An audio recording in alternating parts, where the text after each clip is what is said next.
The wind howled across the frozen plains like a wolf pack closing in, carrying flakes of snow that stung like bee stings against Elias Harper's weathered face.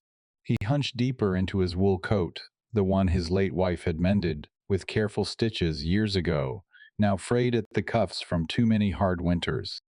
The ranch lay sprawled before him, a skeletal frame of barns and fences buried under drifts, the cattle lowing faintly in the distance, their breath steaming in the bitter air. Elias's hands, calloused and cracked from hauling feed through the storm, gripped the reins of his old mare, Bess, as she plodded through the knee-deep white. His boots crunched the crust of ice, each step a reminder of the ache in his bones, the kind that came not just from the cold, but from the emptiness gnawing inside him. He'd woken that morning to a cabin silent as a grave, the fire in the hearth reduced to glowing embers that offered no warmth against the chill seeping through the log walls.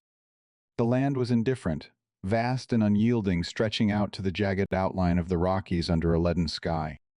Elias had lost count of the days since the fever took Martha and their boy little Jonah, leaving him to wrestle with the ranch alone. The neighbors scattered miles apart had offered condolences and clipped words at the burial, but sympathy didn't mend fences or birth calves. Now, with the blizzard lingering like a bad dream, he rode out to check the far pasture, his mind heavy with the weight of survival. The snow blanketed everything in a deceptive peace, hiding the ruts and rocks that could lame a horse or break a man's spirit. As Bess crested a low rise, Elias spotted something unnatural cutting through the white. A small figure stumbling along the old wagon trail, barefoot and ragged, no more than a speck against the endless drift. He blinked hard, thinking it a trick of the wind-whipped flakes. But no, it was a child, tiny legs pumping desperately, arms wrapped around a thin body for warmth. The sight twisted in his gut like a knife pulling him from the fog of his own misery. He couldn't ignore it, not with the temperature dropping toward bone-numbing depths, the kind that claimed lives without mercy. Elias urged Bess forward, the mare snorting plumes of frost as they closed the distance. The child, a boy no older than 7 with hair matted and wild, didn't look up until Elias was nearly upon him. Wide eyes, blue as the frozen creek, stared up in terror-chapped lips, trembling. "Hey there, son," Elias said, his voice rough from disuse, swinging down from the saddle. The boy's feet were raw and purple, crusted with snow, leaving bloody smears on the ground. He wore only a threadbare shirt and trousers, no coat, no shoes, as if he'd been cast out into the storm like unwanted chaff. The boy backed away a step, but his legs buckled and he crumpled into the snow. Elias knelt, ignoring the seep of cold through his knees, and wrapped his scarf around the child's neck. "Where's your kin? You alone out here?" The boy shook his head, teeth chattering too hard for words, but pointed weakly back the way he'd come toward a copse of skeletal aspens bending under the weight of ice. Elias's heart clenched abandonment. He knew that sting all too well. Memories flooded unbidden, Martha's final breath, ragged and shallow, her hands slipping from his, Jonah's small body still and cold in the cradle. The world had turned its back then too, leaving him to bury them in ground, too frozen for easy digging. He lifted the boy gently, settling him in front of the saddle, and mounted up. The child's weight was nothing a feather against his chest, but it stirred something long dormant, a flicker of purpose amid the desolation. As they rode toward the trees, Elias scanned the horizon, the snow swirling thicker now, erasing tracks. In the distance, faint shapes emerged, a broken-down wagon half buried in a drift canvas, torn and flapping like a wounded bird. And huddled beside it, 4 more small figures clustered around a woman whose form was bent against the wind, her shawl pulled tight over huddled shoulders. The woman looked up as he approached, her face, gaunt and hollow-cheeked, eyes fierce with a mother's desperation. She was young, perhaps 30, with hair the color of dried corn silk escaping from under a bonnet rimed with frost. The children, 3 girls and another boy, all under 10, clung to her skirts, their faces smeared with dirt and tears, barefoot, like the first shivering in the merciless cold. "Please," she whispered, voice cracking like thin ice, "my children. We can't go on. Elias dismounted, handing the boy down to her arms. She clutched him close, murmuring soft words that cut through the howl of the wind. The wagon's wheel was shattered, axle snapped clean, likely from hitting a hidden rock in the storm. No horses in sight. They'd probably bolted or been stolen. The family's belongings were scant, a few bundles scattered in the snow, sodden and useless. Name's Elias Harper, he said, meeting her gaze. Got a ranch, not far. Can't leave you here to freeze. She nodded, exhaustion etching lines around her mouth. Lydia. Lydia Thorne. And these are my 5, Samuel, the one you found. Then Ellie made Tommy and little Grace. The children eyed him warily, but Samuel burrowed into his mother's side, glancing at Elias with a mix of fear and gratitude. The air smelled of pine sap and impending dusk, the light fading fast. Elias helped them gather what they could, tying bundles to Bess's saddle, then lifted the smallest Grace onto the horse with him. The others walked, Lydia supporting Tommy and May while Ellie held Samuel's hand. The trek back was slow, the wind biting at exposed skin, but Elias led them true, his mind racing with questions he didn't voice. Who had left them like this? A husband fled bandits. The frontier swallowed stories, whole, spitting out only the bones. As the ranch came into view, smoke curling from the chimney like a hesitant prayer, Elias felt the burden of his solitude shift just a fraction. The cabin's warmth beckoned a fragile light against the gathering dark. Inside, he stoked the fire-high flames, crackling and popping as they thawed frozen limbs. Lydia directed the children to huddle near the hearth, rubbing their hands together, while Elias fetched blankets and warmed stones from the oven. The room filled with the scent of wood smoke and damp wool, the children's soft whimpers easing into silence. Lydia met his eyes across the flickering light, her expression a tangle of relief and guarded sorrow. We were headed west, she said quietly as the children dozed off one by one. My husband, he passed last spring. Consumption. Left us nothing but debts and this fool dream of land in Oregon. Elias nodded, pouring hot broth from the pot. His own losses hung between them, unspoken but palpable. Frontier's no place for dreams, he murmured, handing her a tin cup. Steam rose like ghosts, warming the air. She sipped, her fingers brushing as briefly, a small gesture electric in its humanity. Outside, the snow fell heavier, blanketing the world in quiet indifference. But here, in this moment, something stirred, a thread of connection, raw and unexpected. Subscribe to the Wild West spirit and never miss a frontier story. The days that followed blurred into a rhythm, born of necessity, the kind that binds strangers when the land offers no other mercy. Elias rose before first light, the cabin still dark save for the red glow of banked coals. He moved quietly so as not to wake the children who had claimed every corner of the main room with their small bodies wrapped in quilts. Lydia was already up most mornings, sleeves rolled to her elbows, kneading dough on the scarred pine table or stirring porridge over the fire. Her hands, once soft from city life she never spoke of, now bore the same cracks and calluses that marked his own.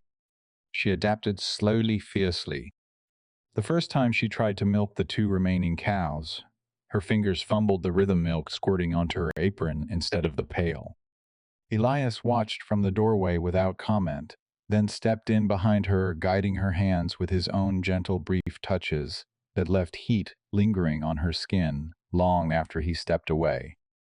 Squeeze, then pull, he said, voice low, like coaxing a stubborn calf.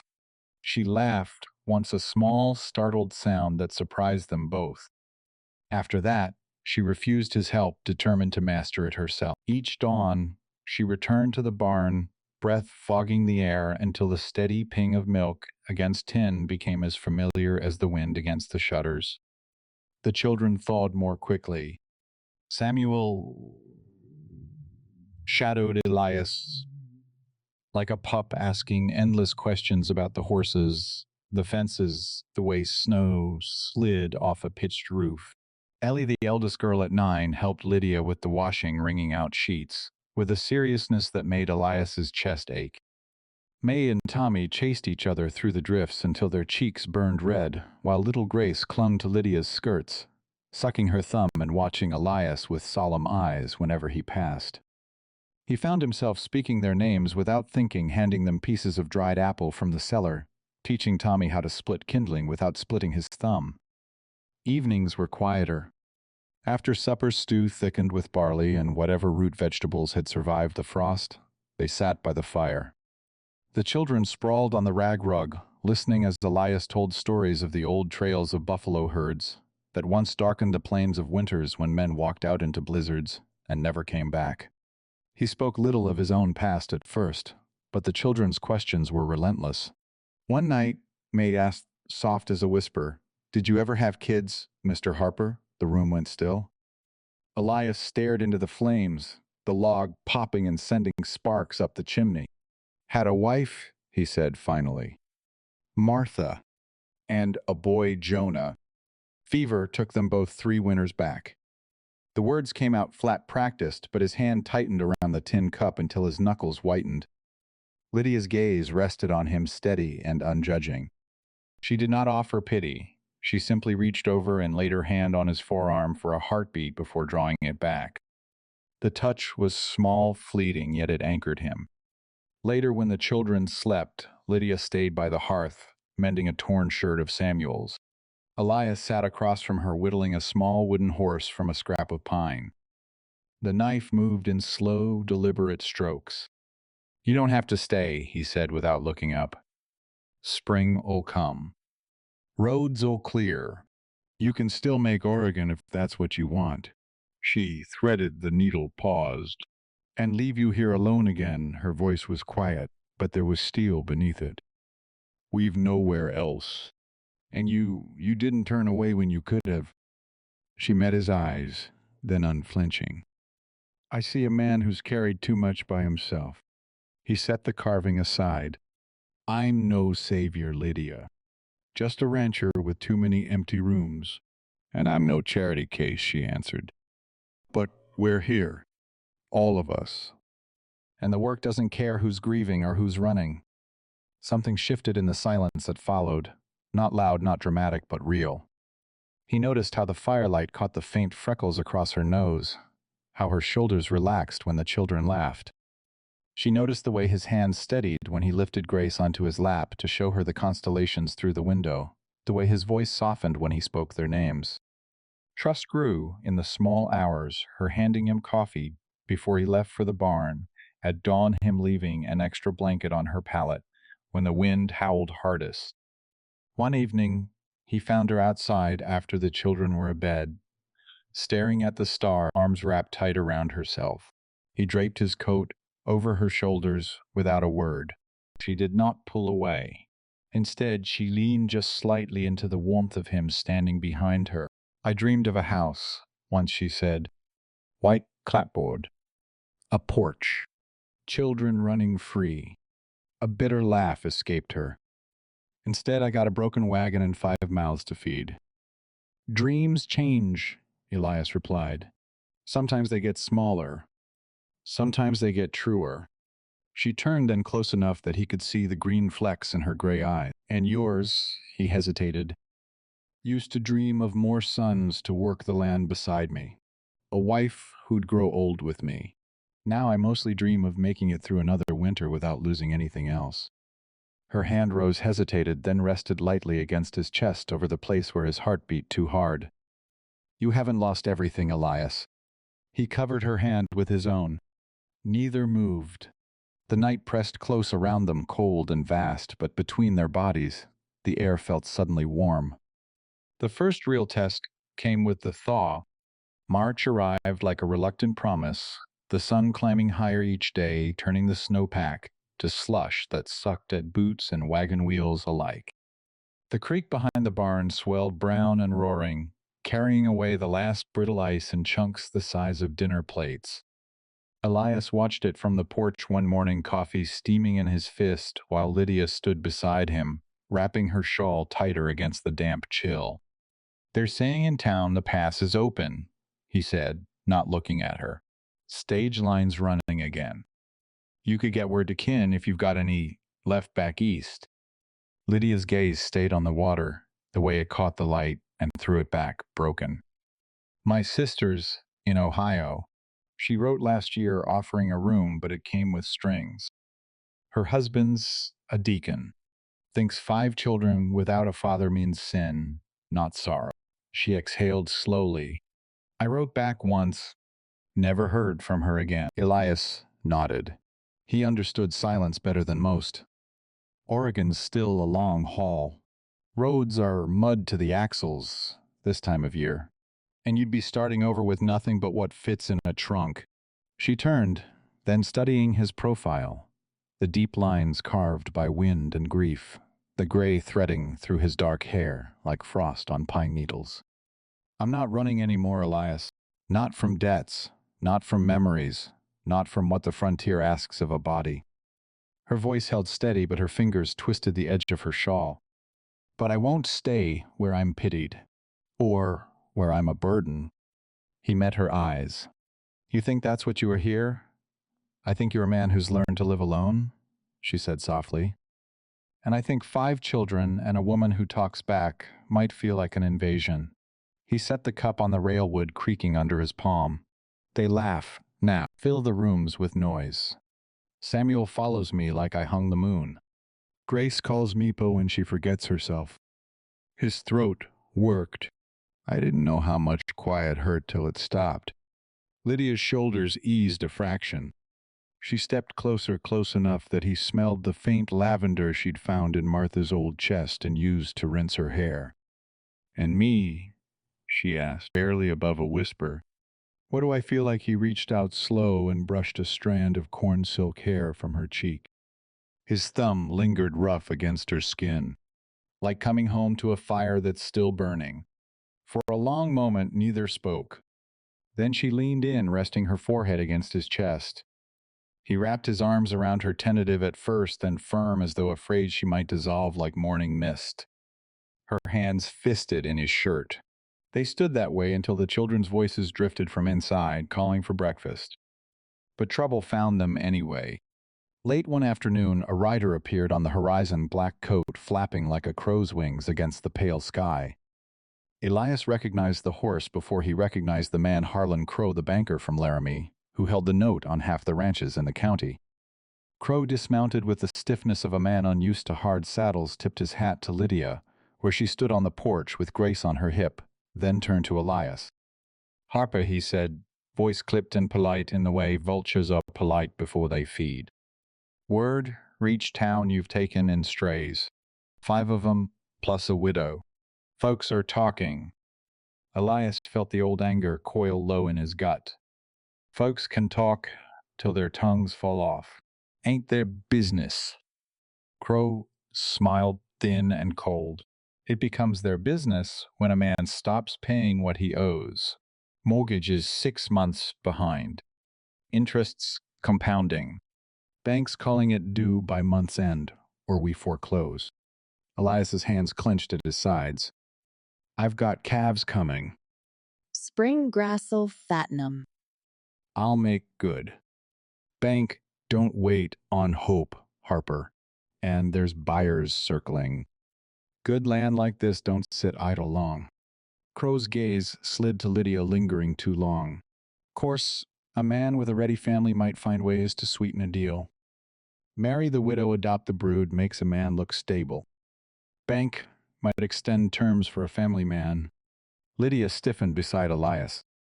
Grace whimpered, sensing the shift in the air. Elias stepped forward, putting himself between them and the banker. You're on my land, Crow. State your piece and ride. Crow mounted up unhurried. Month's end. That's 30 days. After that, I bring the sheriff. He touched his hat brim to Lydia. Ma'am. Then he wheeled the horse and rode out, leaving only hoofprints in the softening mud. That night, the cabin felt smaller, the walls pressing in. The children sensed it. They were quieter, clinging closer. After they were asleep, Lydia sat at the table with a ledger she'd found in the bottom drawer, Elias's careful columns of debts and hopes now bleeding red ink. We could sell the cow, she said. Take what we can get. Start smaller, somewhere else. Elias shook his head. This is all I've got left of them. Martha planted the lilacs by the door. Jonah carved his initials in the barn post. I can't walk away. She reached across the table, covered his hand with hers. Then we fight for it. Together.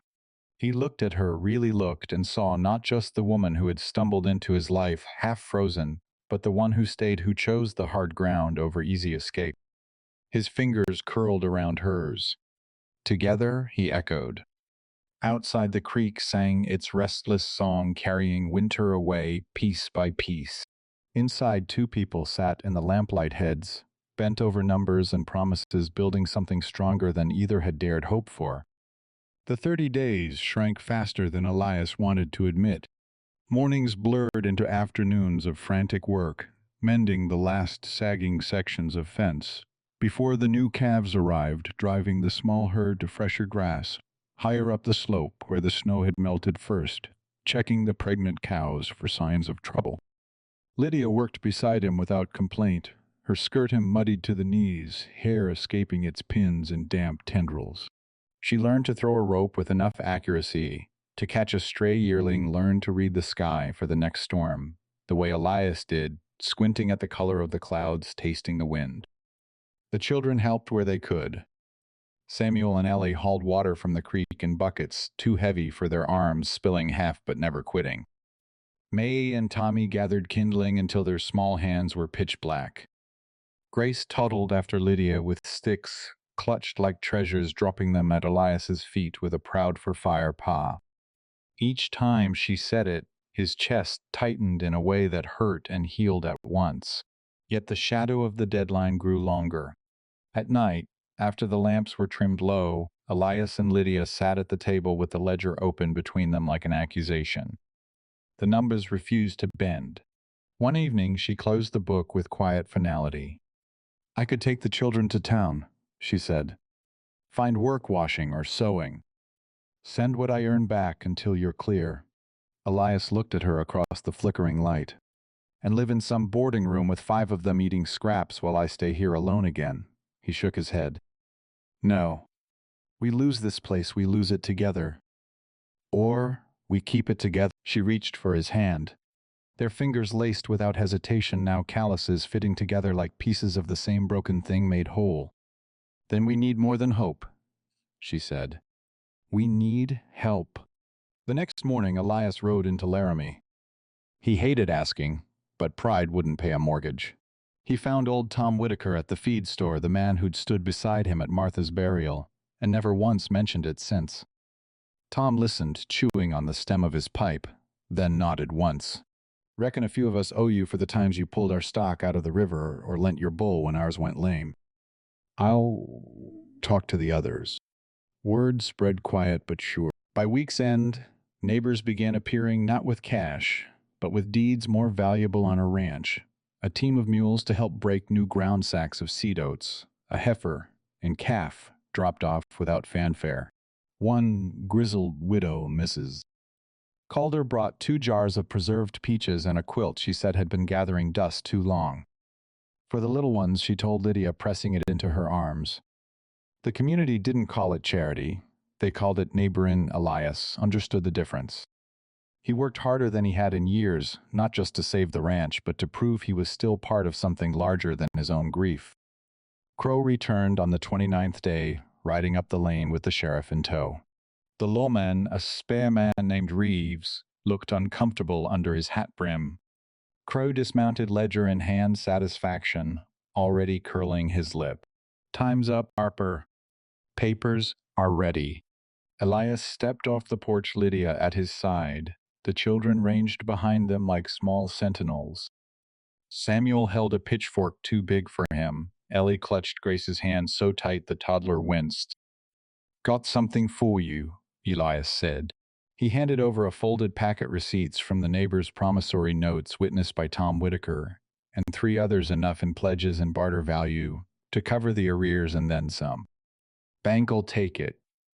Or you can explain to the county why you're foreclosing on a man with community backing when the debt's met. Crow's face went the color of old ash. He scanned the pages, lips thinning. The sheriff cleared his throat. Looks legal to me, Harlan. unless you want to argue it in front of Judge Harlan next month. Crow crumpled the papers in his fist, then smoothed them out again with forced calm. This ain't over, he muttered, but the fight had leaked out of him. He mounted up without another word. The sheriff tipped his hat to Lydia Ma'am and followed. When the dust settled, Elias turned to find Lydia watching him, eyes bright.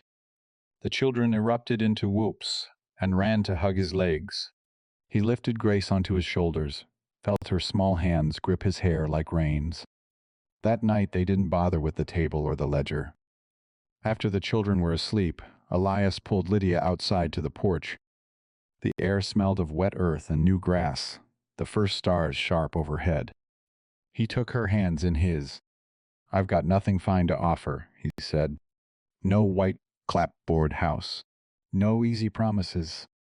But I've got this land, and I've got room in it for you. For all of you. If you'll have it. If you'll have me." Lydia stepped closer, laid her palm against his cheek. "I stopped looking for easy the day my wagon broke. I want real.